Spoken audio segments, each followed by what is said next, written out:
మీ business promotion ads కోసం లేదా పుట్టినరోజులు, వివాహ వార్షికోత్సవాలు, పదవీ విరమణలు మొదలగు అన్ని కార్యాలకు మా 69 టీవీని సంప్రదించగలరు.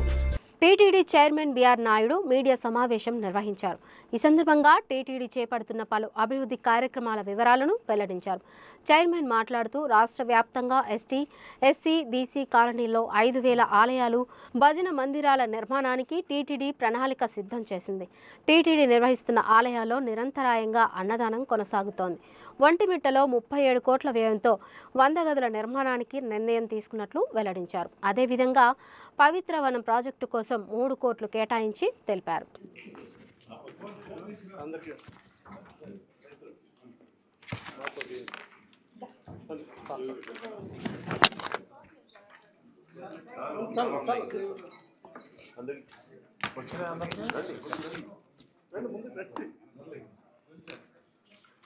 హైట్ ప్రాబ్లం అసలు లారినట్టు లారెంతలా ఉంటాడు. అంటే మనిషికి డెప్త్ ఉంటే హైట్ తక్కువ కదా సార్, డెప్త్ ఇంపార్టెంట్. ఓకేనా?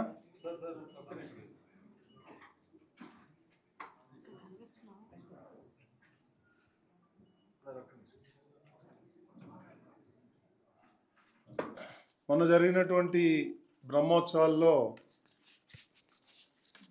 చాలా అద్భుతంగా, బ్రహ్మాండంగా, అంగరంగ వైభవంగా బ్రహ్మోత్సవాలు జరిగినాయి. దీనికి సహకరించినటువంటి రాష్ట్ర ప్రభుత్వం, మీడియా మిత్రులు, పోలీసు యంత్రాంగం, టీటీడీ ఉద్యోగులు, అధికారులు, అదేవిధంగా మా సహచర బోర్డు సభ్యులు, వీళ్ళందరికీ పేరు పేరున ధన్యవాదాలు తెలియజేసుకుంటున్నా. అదేవిధంగా ఎవరైతే ఇందులో ఉద్యోగస్తులు పార్టిసిపేట్ చేశారో మొత్తం టీటీడీ ఉద్యోగులకి 10% యాజ్ యూజువల్గా బోనస్ ఇవ్వాలనేటువంటిది నిర్ణయం తీసుకున్నాం. ఎవరైతే డైరెక్ట్గా ఈ కార్యక్రమాల్లో పాల్గొన్నారో ఉద్యోగస్తులకి ఆ 10% మీద ఇంకొక 10% వాళ్ళకి తిరుమలలో ఉండేటువంటి ఎంప్లాయీస్ కానీ, కింద తిరుపతిలో ఉన్నటువంటి ఎవరైతే ఈ బ్రహ్మోత్సవాల్లో పాల్గొన్నారో వాళ్ళకి అదనంగా ఇవ్వాలని చెప్పేసి కూడా నిర్ణయం తీసుకోవటం జరిగింది. అదేవిధంగా ముఖ్యమంత్రి శ్రీ నారా చంద్రబాబు నాయుడు గారు ఆదేశాల మేరకు 5,000 ఆలయాలు, భజన మందిరాలు ఎస్సీ, ఎస్టీ, బీసీ కాలనీల్లో నిర్మించాలని నిర్ణయం తీసుకున్నారు. ఆ విషయాన్ని ఈరోజు బోర్డు మీటింగ్లో పెట్టి దాన్ని ఆమోదించడం జరిగింది. టీటీడీ ఏదైతే దేశంలో నిర్వర్తిస్తున్నటువంటి ఆలయాల్లో నిరంతరం అన్నప్రసాదాలు అందజేయాలని చెప్పి దాన్ని కూడా నిర్ణయం తీసుకోవటం జరిగింది. ఇకపోతే ఒంటిమిట్టలో రాములవారి ఆలయం సన్నిధిలో 100 గదులు నిర్మించాలని చెప్పేసి నిర్ణయం తీసుకొచ్చింది. ఈ 100 గదులకు సుమారు 37 కోట్ల రూపాయలు వెచ్చించి అక్కడ వాటిని అందరూ కూడా నిర్మించాలనేటువంటి ఆలోచన. దాన్ని కూడా ఈరోజు బోర్డు ఆమోదం తెలిపింది.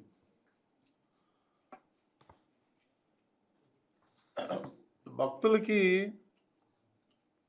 మెరుగైన సౌకర్యాలు కల్పించాలని చెప్పేసి చెన్నైలో ఏదైతే మన వెంకటేశ్వర స్వామి ఆలయం ఉందో ఆ ఆలయాన్ని పక్కనే ఉన్నటువంటి 6,227 చదరపు అడుగుల స్థలాన్ని ఒక దాత ఆయన ఆర్గనైజ్ చేసి వారు టీటీడీకి ఇవ్వటం జరుగుతూ ఉంది.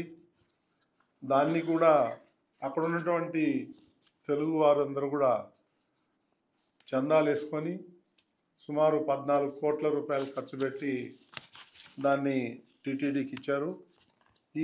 ఆ టీటీడీలో ఉన్నటువంటి డబ్బులను పెట్టి ఆ స్థలాన్ని కొనుగోలు చేయాలనేటువంటిది నిర్ణయం కూడా తీసుకోవడం జరిగింది. అదేవిధంగా టీటీడీ గోశాలలో నిర్వహణ సరిగా లేదనేది బోర్డు దృష్టికి వచ్చింది. దాన్ని ఒక కమిటీ వేసి దాన్ని ఏం చేయాలి, టీటీడీ నిర్వహించాలా లేకపోతే ఏదన్నా పెద్ద పెద్ద వాలంటరీ ఆర్గనైజేషన్స్ ఉన్నాయి వాటికి ఏమన్నా బాధ్యత అప్పచెప్పుతాం అనేది ఒక డిస్కషన్ వచ్చినప్పుడు దాని మీద ఒక ఎక్స్పర్ట్ కమిటీ వేసి వాళ్ళు ఏదైతే నిర్ణయిస్తారో దాన్ని నెక్స్ట్ బోర్డు మీటింగ్లో పెట్టి ఆమోదించడం జరుగుతుంది. అదేవిధంగా తిరుమలలో ఏదైతే అద్దె గదులు ఉన్నాయో వేరియేషన్స్ ఉన్నాయి. ఒక్కొక్క గెస్ట్ హౌస్లో ఒక్కొక్క రకమైనటువంటి తారీఫ్లు ఉన్నాయి. అది కూడా చాలామంది కంప్లైంట్ చేశారు. దాని మీద కూడా ఒక కమిటీ వేయటం జరిగింది.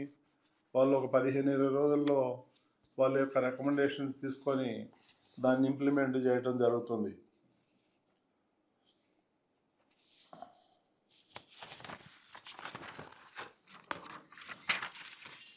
తెలంగాణలో కరీంనగర్లో ఒక ఆలయం నిర్మించాలనేటువంటిది సుమారు 2 సంవత్సరాల నుంచి పెండింగ్ ఉంది. దాన్ని ఈరోజు బోర్డులో పెట్టి ఆమోదం చేయటం జరిగింది. దానికి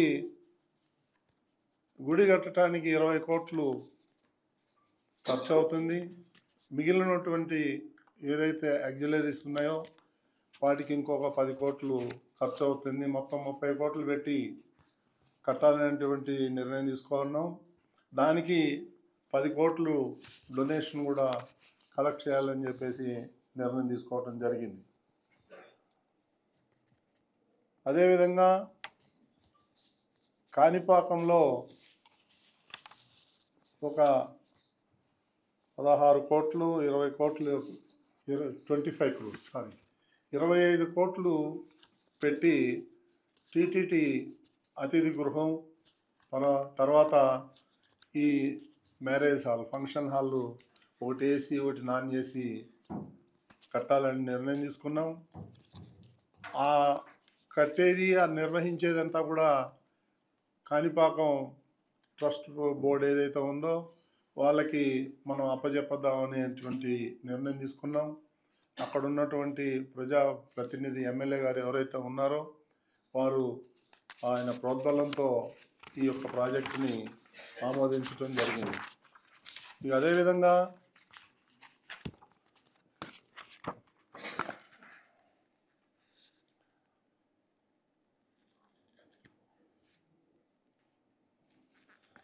ఒంటిమిట్టలో పవిత్ర వనం అనేటువంటిది ముఖ్యమంత్రి గారి అది ప్రాజెక్ట్. దానికి కూడా 3 కోట్లు ఖర్చు పెట్టి ఆ పవిత్ర వనాన్ని నిర్మించాలనేటువంటి నిర్ణయం తీసుకున్నాం. అదేవిధంగా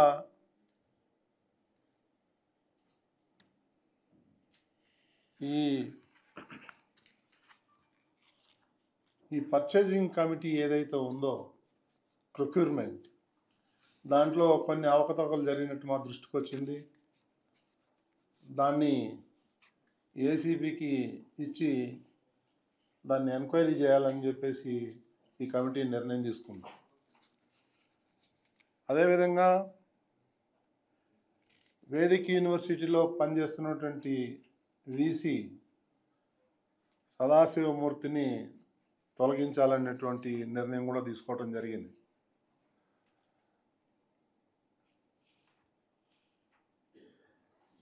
ఈ విధంగా ఈరోజు ఉన్నటువంటి ఈ ముఖ్యాంశాల్లో ఇది ప్రధానమైనటువంటి అంశం.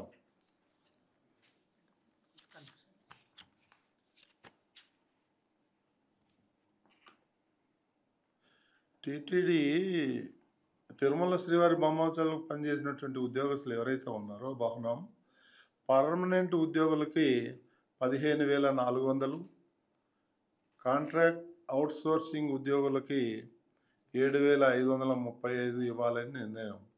ఆ తర్వాత బ్రహ్మోత్సవాల్లో పనిచేసిన తిరుమల తిరుపతికి చెందిన సిబ్బందికి అదనంగా 10% ఇవ్వాలనేటువంటి నిర్ణయం తీసుకోవటం జరిగింది. ఇది ముఖ్యమైనటువంటి అంశాలు.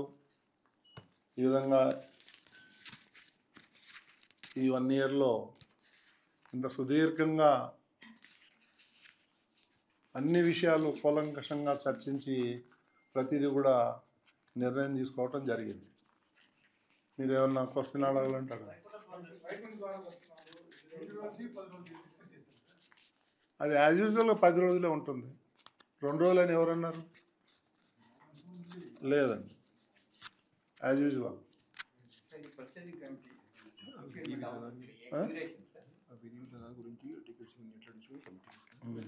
అది ఆ 10 రోజులు ఏ విధంగా నిర్వహించాలి అనే దాని మీద కూడా ఒక ఎక్స్పర్ట్స్ కమిటీని వేస్తున్నాము. లోకల్గా కూడా ఉన్నటువంటి కొన్ని ఆర్గనైజేషన్ వాళ్ళని కూడా సలహాలు తీసుకొని గతంలో జరిగినటువంటి చిన్న చిన్న ఇన్సిడెంట్లన్నీ ఏదైతే ఉన్నాయో అవన్నీ కూడా బేరీ చేసుకొని ఇంకా అట్లాంటివి పునరావృతం కాకుండా మనం చర్యలు తీసుకోవాలనేది నిర్ణయం తీసుకున్నాం. సీఎం గారే చెప్పారు కదా సార్, 2 రోజులు కుదిస్తాము అని. అప్పుడు జరిగిన సంఘటనలు ఆ రోజు సీఎం గారు అన్నమాట వాస్తవం. తర్వాత ఎక్కువ మంది దర్శనం చేసుకుంటే బాగుంటుంది కదా అనేటువంటి పాయింట్లో వాళ్ళు మాకు క్లియర్గా ఆదేశాలు ఇచ్చారు. 10 రోజులు పెట్టండి, సుమారు 7 లక్షల మంది దర్శనం చేసుకుంటారు కదా అనేటువంటి పాయింట్ వచ్చింది.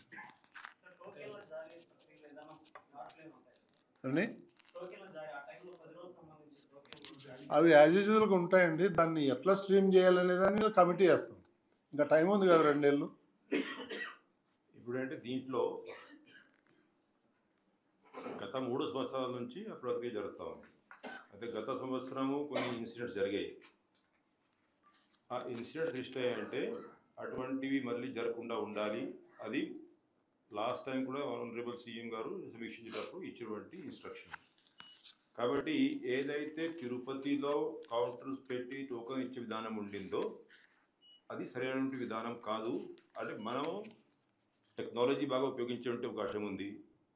కాబట్టి టోకన్స్ ఏ విధంగా ఇవ్వాలి అంటే 10 రోజులు నిర్వహిస్తున్నప్పుడు దాదాపు 7 లక్షల మంది వరకు దర్శనం చేసుకునే అవకాశం ఉంది వైకుంఠ ద్వార దర్శనం. కాబట్టి ఆ టోకన్స్ ఏ పద్ధతిలో ఇవ్వాలి, ఆన్లైన్ విధానం ఎట్లా ఉండాలి, తిరుమల విధానం ఏ విధంగా ఉండాలి, ఎంతమందికి ఏ విధంగా టోకన్స్ జారీ చేయాలి, అంతా కూడా పారదర్శకంగా ఉండాలి. ట్రాన్స్పరెంట్ మెకానిజంలో టోకన్స్ ఇచ్చే విధానం ఉండాలి. అది ముఖ్యమైనటువంటి నిర్ణయం. అంటే ఆ ట్రాన్స్పరెంట్ విధానము భక్తులకి ఇబ్బంది లేకుండా ఏ విధంగా చేస్తే బాగుంటుంది దాని మీద ఒక బోర్డు మెంబర్ సబ్ కమిటీ అందరితో సలహా సూచనలు తీసుకొని ఇంకొక వారం 10 రోజుల్లో ఆ విధి విధానాలు ఖరారు చేశాక ఆ టోకన్ జారీ చేసేటువంటి ప్రక్రియను ప్రారంభిస్తాము.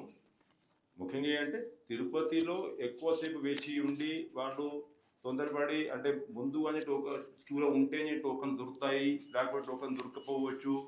అటువంటి వల్ల ఈ లేనిపోయి ఏదైతే స్టాంపీడ్ జరిగేటువంటి పరిస్థితి ఉందో అట్లా కాకుండా సో ఆ తిరుపతిలో టోకన్ ఇచ్చే విధానం అది సరైనటువంటి విధానం కాదని చెప్పేసి ఒక నిర్ణయానికి వచ్చి ఏ విధంగా టోకన్ ఇస్తే పారదర్శకంగా ఉంటుంది, ఇబ్బంది లేకుండా ఉంటుంది, స్మూత్గా టోకన్ జారీ చేసే ప్రక్రియ చేసుకోవచ్చు, టెక్నాలజీని ఏ విధంగా ఉపయోగించుకోవచ్చు దాని మీద ఒక వచ్చే వారం 10 రోజుల్లో బాగా ఆలోచించుకొని అన్ని ఆప్షన్స్ తీసుకొని ఆన్లైన్ ఆఫ్లైన్ ఇవన్నీ కూడా డిస్కస్ చేసుకుంటా తిరుమల ఆన్లైన్ ఇవన్నీ కూడా దాని మీద ఒక నిర్ణయం తీసుకోవడం జరుగుతుంది.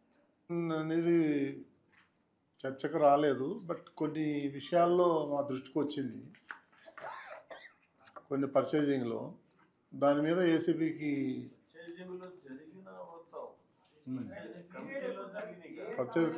పర్చేజింగ్ ఎవరైతే స్టాఫ్ ఉన్నారో వాళ్ళ మీద ఎలిగేషన్ ఏమండి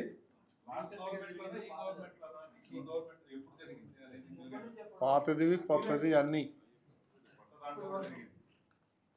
పాత దాంట్లో నుంచి కంటిన్యూ అవుతుంది. ఒక చిన్న ఎగ్జాంపుల్ చెప్తా దానికి. అన్నీ అడగద్దండి. ఒక్క ఎగ్జాంపుల్ చెప్తా. ఈ షాల్వాలు ఉన్నాయి కదా, అది బయట 350 రూపాయలు 400 రూపాయలు దొరుకుతుంది. దాన్ని 1334 రూపాయలు కొంటున్నారు. ఇప్పటికీ నాకు తెలిసి ఈ 4-5 ఏళ్ళు ఒక 50 కోట్ల రూపాయల మెటీరియల్ కొన్నారు. మాకు అక్కడ డౌట్ వచ్చింది. అక్కడి నుంచి చూస్తే చాలా వరకు ఇట్లాంటి అవినీతి జరిగింది కాబట్టి వాళ్ళని ఐడెంటిఫై చేస్తాం, ఏసీబీ చూసుకుంటుంది. అట్లేం లేదండి. Okay, anything. టీచర్స్ అన్నీ కూడా ఈరోజు లెక్చరర్స్ని, ఈ డ్రైవర్స్ని, వీళ్ళందరినీ కూడా రెగ్యులరైజ్ చేయాలని చెప్పి నిర్ణయం తీసుకున్నాము. తర్వాత మళ్ళీ మన ఈవో గారు ఏమంటారంటే మళ్ళీ ఒకసారి గవర్నమెంట్కి రెఫర్ చేయాలంటున్నారు. గతంలో బోర్డు రెజల్యూషన్ చేసినా కానీ అదంత ప్రాపర్గా లేదు. ఇప్పుడు పక్కగా రెజల్యూషన్ చేసాం, బోర్డులో నిర్ణయం తీసుకున్నాం. అది గవర్నమెంట్కి పంపించి ఇమీడియట్గా అది అయ్యేటట్టుగా చూస్తాం. అది దాని మీద కూడా ఆలోచన చేస్తామండి. ఒక 10 డేస్లో చెప్తాం మీకు. మెడికల్ షాపులకు సంబంధించి ఏమైనా చేంజెస్ అన్నీ ఖాళీ చేయిస్తున్నామండి. సిమ్స్లో ఉన్నటువంటి సిమ్సే నిర్వహిస్తుంది, బయట వాళ్ళకి ఎవరికి ఇవ్వకూడదు అనేది డిసిషన్. ఎందుకంటే వాళ్ళ మీద చాలా కంప్లైంట్లు వచ్చినాయి. జనరిక్ మెడిసిన్ అమ్ముతున్నారు, డూప్లికేట్ మెడిసిన్ అమ్ముతున్నారు, రోగులు ఇబ్బంది పడుతున్నారు. ముఖ్యంగా ప్రజల ఆరోగ్యం ఇంపార్టెంట్ మనకి. కాబట్టి టీటీడీనే తీసుకొని, అదే సిమ్స్ హాస్పిటల్ తీసుకొని మనం దాన్ని నిర్వర్తిస్తే బాగుంటుంది అనేటువంటిది నిర్ణయం. మీ బిజినెస్ ప్రమోషన్ యాడ్స్ కోసం లేదా పుట్టినరోజులు, వివాహ వార్షికోత్సవాలు, పదవీ విరమణలు మొదలగు అన్ని కార్యాలకు మా 69 టీవీని సంప్రదించగలరు.